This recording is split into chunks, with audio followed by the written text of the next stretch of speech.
네, 안녕하세요.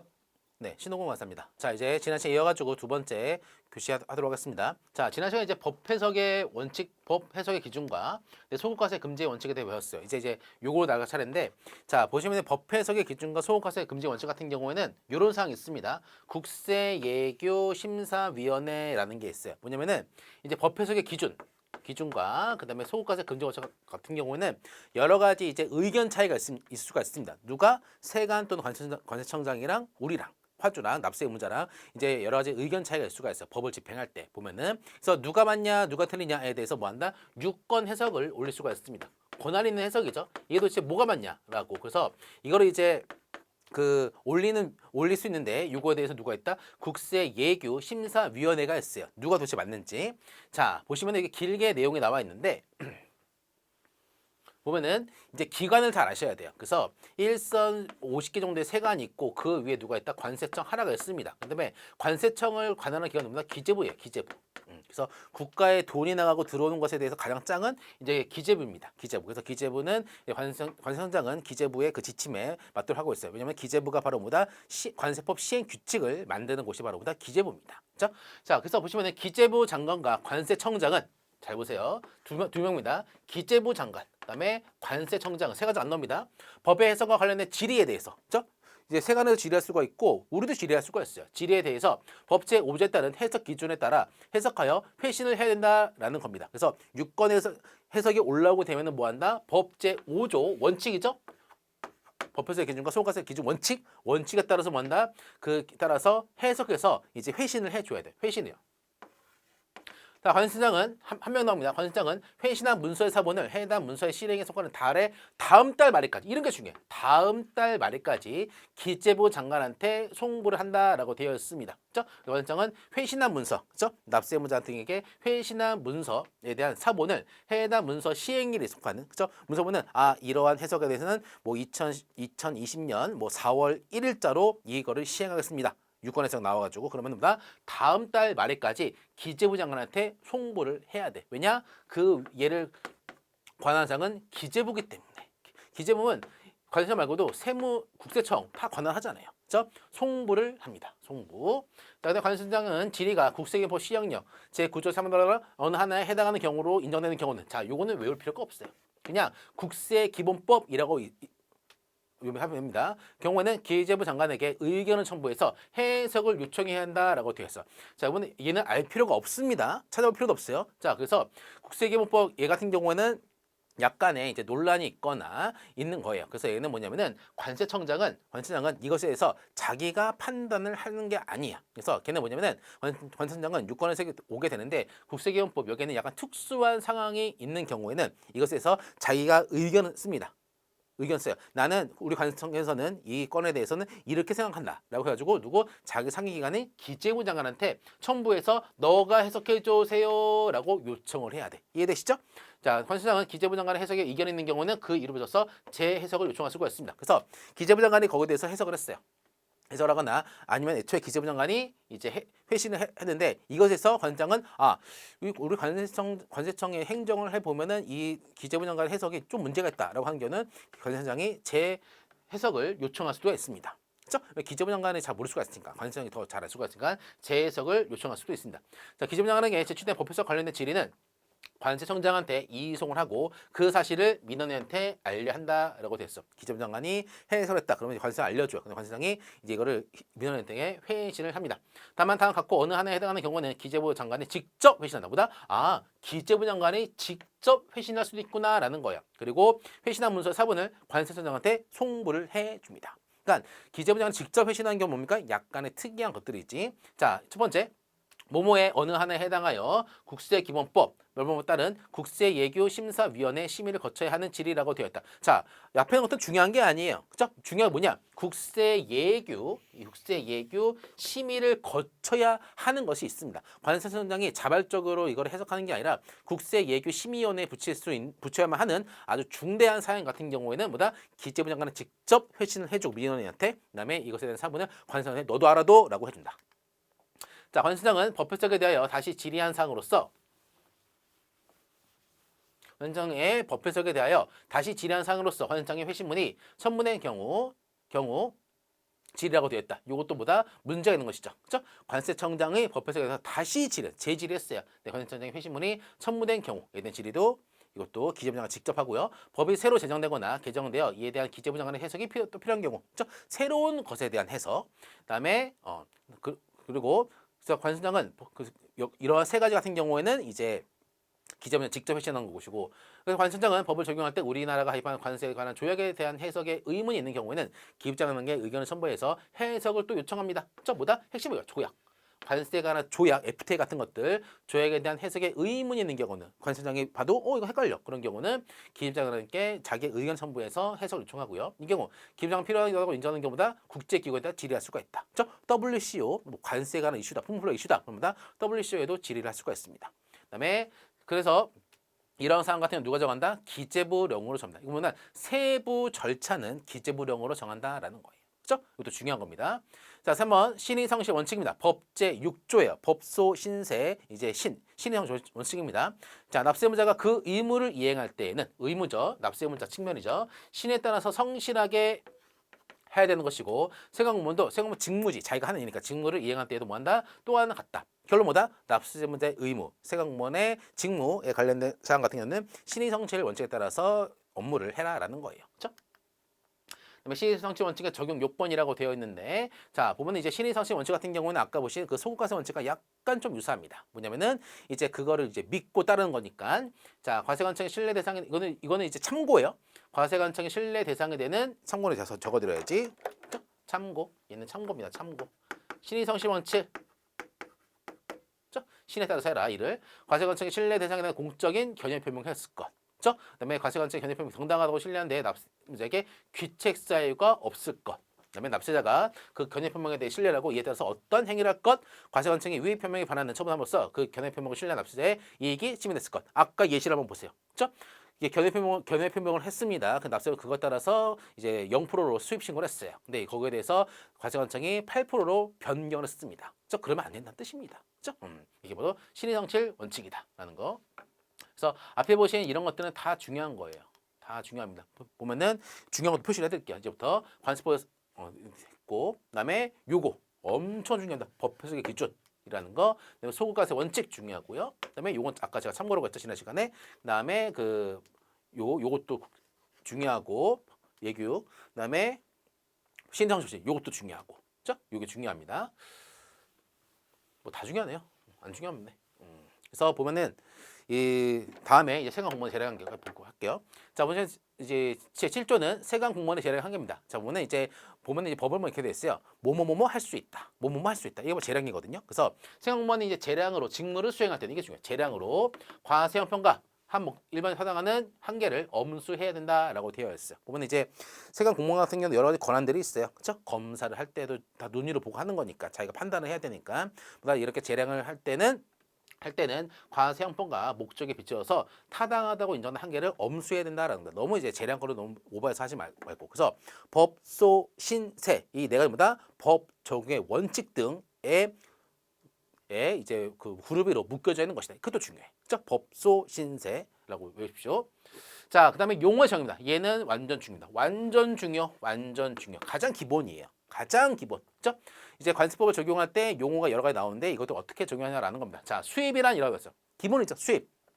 수입이란 다 중요합니다. 외국 물품은 처음 나오네. 외국 물품. 외국품이면은 이제 그 해외에서 들어오는 물품이라고 생각할 수가 있어요. 외국품인 경우에는. 근데 이제 외국 물품인지 내국 물품이 두 가지는 차이점이 있습니다. 차이점이 있어요.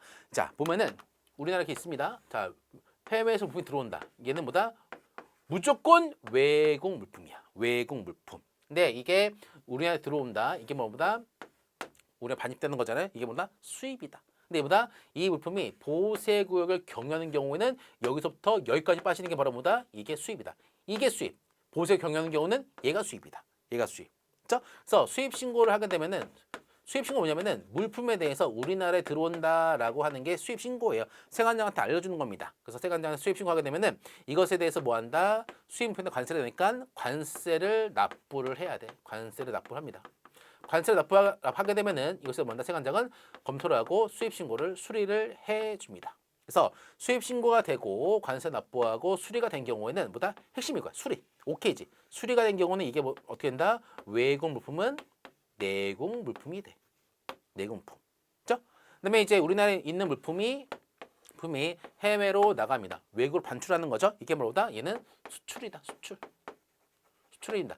뭐다? 얘는 내국 물품을 이제 외국 물품이 되는 거죠. 뭐다? 수출 같은 경우보다 얘도 수출도 물품 소재지를 관할하는 세관장한테 물품이 수출되겠다라고 수출 신고를 해요. 수출 신고를 하게 되면은 수출에는 관세가 없죠. 납부하는 게 뭐다? 수출 신고는 이거 됐으면 뭐다? 바로 수리를 해줍니다.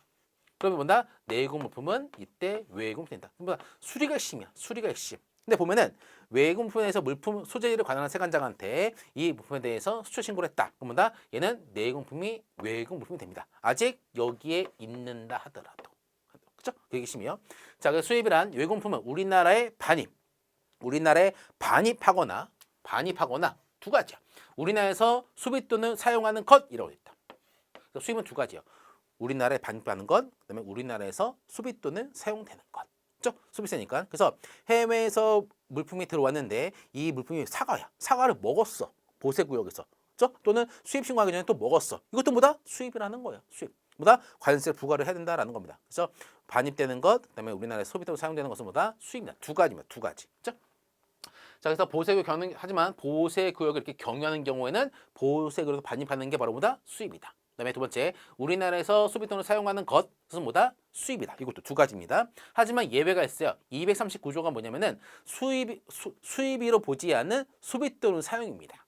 수입은 했는데 소비 또는 사용했는데 이게 수입이 아니야. 수입이 아닙니다. 하나 예를 들까요? 이거는 나중에 봅니다. 239조는 나중에 봐요. 나중에 봅니다. 자, 뭐냐면은 이거요. 우리나라에 이제 비행기를 타고 스웨덴에 있는 손님이 고객이란다. 스웨덴에 있는 그 외국인이 우리나라에 잠깐 왔습니다. 그래서 우리나라 왔는데 우리나라에서 비행기를 갈아타고 이제 다른 국가로 갑니다. 근데 이제 그 사람들이 우리나라에서 들어올 때 자기가 이제 여러 가지 뭐 초콜릿 그런 것들을 갖고 왔어. 그래서 배가 고파가지고 초콜릿을 먹었어. 이것도 뭐야? 우리나라에서 자기가 갖고 온 물품을 먹었으니까 이것도 수입이지. 소비 또는 사용 수입이니까. 근데 얘는 뭐야? 우리나라에 잠깐 경유해서 나가는 거잖아요. 그래서 이 경유하는 것도 보다 보호세 구역입니다. 비행기 탈 때 보호세 구역이에요. 거기서 자기가 갖고 온 초콜릿을 먹었다. 이것도 외국품이니까 소비 또는 사용한 거잖아요. 하지만 얘는 뭐다? 얘는 수입으로 보지가 않습니다. 이게 바로 뭐다? 수입으로 보지 않는 소비 또는 사용의 한 가지입니다. 그죠? 요걸 하나 이해하시고. 자, 그다음에 수출이란 내군품을 외국으로 반출하는 것이다 라고 되어 있습니다. 반대죠. 내군품, 외군품. 그래서 여기 스타트가 중요합니다. 외군품, 내군품. 그래서 수출은 내군품을 외국으로 반출하는 사실행위. 이게 바로 뭐다? 수출이다 라는 것이다. 다 중요합니다.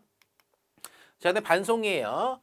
통과는 수출, 수입, 반송 세 가지입니다. 반송원이란 뭐냐면은 우리나라가 이렇게 있으면은 이제 물품이 들어왔는데 이게 보세 구역이에요. 보세 구역. 근데 뭐다? 들어왔다가 다시 나가는 겁니다. 보세 구역을 빠져나가면 안 돼. 자, 이거 반송입니다. 국내에 도착한 외국 물품이 수입 통관 절차, 수입 신고하고 관세 납부하고 수리가 되는 것, 수입 통관 절차를 거치지 아니하고 다시 외국으로 반출되는 게 바로 뭐다? 반송이다. 다 중요합니다. 네 번째, 외국 물품이죠. 외국 물품을 우리나라에 들어오는 게 바로 뭐다? 수입이죠. 외국 물품이 무엇인가? 자, 외국 물품 다음 중 어느 하나에 해당하는 물품을 말한다. 된다. 자, 1번 외국부터 우리나라에 도착한 물품으로서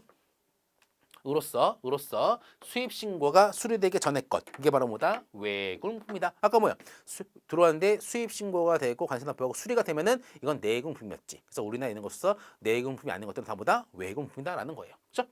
자, 이제 괄호가 중요합니다. 그리고 시험 잘 나와요. 자, 외국의 영해가 아닌 경제 수역 에서 채집하거나 포획한 수산물 등을 포함한다라고 했다. 얘는 뭐다? 외국 물품이다라는 거예요. 자, 볼게요. 영해죠. 외국의 영해가 아닌 경제 수역을 포함한다. 자, 공해입니다. 공해. 자, 보면 이제 우리나라가 이렇게 있고 여기 뭐 일본이 있어요. 그러면은 여기까지는 뭐다? 영해입니다. 영해예요. 우리나라 바다야. 근데 공해면은 여기에요. 누구의 소유도 아닌 곳이 바로 공해입니다. 공해. 그래서 보면 중요한 게 있어요. 그러니까 외국의 선박이 우리의 선박이 아니에요. 외국의 선박이 뭐냐면 이제 국기가 이제 외국 어디야 미국으로 되는 거지. 미국으로 되는 거. 외국의 선박이 공해에서 물고기를 잡았다. 얘는 뭐다? 얘는 외국 물품이다. 외국 물품. 그렇죠? 그래서 보면 헷갈리면 안 된다. 하지만 외국의 다른 미국 선박이 일본 영해 가가지고 물고기를 잡았다. 이건 일본의 영해잖아. 얘는 뭐다? 얘는 무조건 그 외국 물품이야. 그죠? 외국의 영해가 아닌 경제 수역도 포함한다라고 되어 있어요. 그죠? 그래서 공해에서 채집한 포획한 수산물들을 포함한다라고 되어 있습니다. 그죠? 외국의 선박 등이 공해 수입했다. 얘는 뭐다? 외국 물품이다. 라는 거.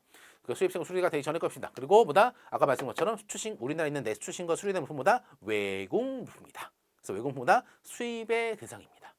자, 그다음에 다섯 번째 내국 물품이에요. 내국 물품은 다음 중 어느 하나에 해당하는 물품을 한다라고 된다. 자, 우리나라에 있는 물품으로서 뭐다? 외국 물품이 아닌 것은 뭐다? 다 내국 물품이다라는 거죠. 자, 우리나라의 선박 등이 이 공해에서 채집하거나 포획됐습니다. 자, 얘랑 얘를 잘 비교하세요. 시험에 이렇게 나오니까 우리나라 선박이 뭐다? 배가 있는데 우리나라 선박이야. 우리나라 선박이 공해에서 채집하거나 포획한 물품보다 배가 어느 나라에 속한 것이냐에 따라서 뭐다? 이게 외국 물품인지 내국 물품인지 달라지는 것이다. 그렇죠? 우리나라 선박이 공해에서 물고기 잡았다. 얘는 뭐다? 내국 물품이다. 외국 선박이 공해에서 물고기 잡았다. 얘는 뭐다? 외국 물품이다. 그렇죠? 어려운 거 아니죠? 그러니까 선박이 중요해. 선박. 그리고 공해가 중요한 것이고. 자, 그다음에 세 번째 입항전 수입신고 수리된 물품. 자, 이런 게 또 이제 뒤에 나오는 것이죠. 입항전 수입신고 수리된 물품. 그다음에 수입신고 수리전 반출신고마다 반출된 물품. 수입신고 전 즉시 반출신고라고 반출된 물품. 자, 이 세 가지는 뭐다? 예외적인 방법입니다. 예외적인 방법. 자, 이거를 설명하려면 좀 길게 들어가야 되는데 살짝만 볼게요. 중요한 거니까. 시험이 계속 나옵니다. 이런 제도예요, 제도가 있는데 이 제도에 대해서 쭉 하고 이제 뒤에 설명이 되어 있어요. 그래서 그때 이제 자세하게 배우는 것이고 여기는 살짝 보세요. 자, 뭐냐면은 입항전 수입신고 수리된 물품. 자, 뭐냐면 우리나라가 이렇게 있습니다. 이게 외국이야, 외국. 자, 이제 배에 실려가지고 물품이 쭉 하고 옵니다. 배가 통통통통통 오게 되어 있죠.